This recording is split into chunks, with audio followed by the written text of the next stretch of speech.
How to navigate Bumble Date Mode. Hello everyone, this is Reshma and welcome back to How to Guide YouTube channel. In today's tutorial video, I am going to guide you how to navigate Bumble Date Mode. So to get started, please make sure you have a stable internet connection. Go to Bumble application, as this will lead you to this kind of screen interface. You can see different icon on the bottom. Tap on the profile icon, as this will lead you to my Bumble profile. Tap on the setting icon on the top right corner.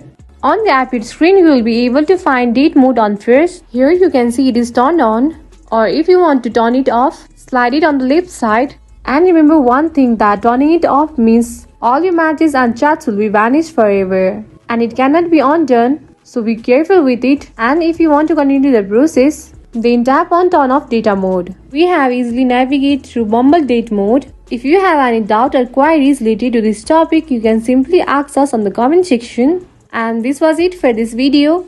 If you found this tutorial video informative and easy, do not forget to like, share and subscribe our channel. And also press the notification bell so you won't be missing any update from us.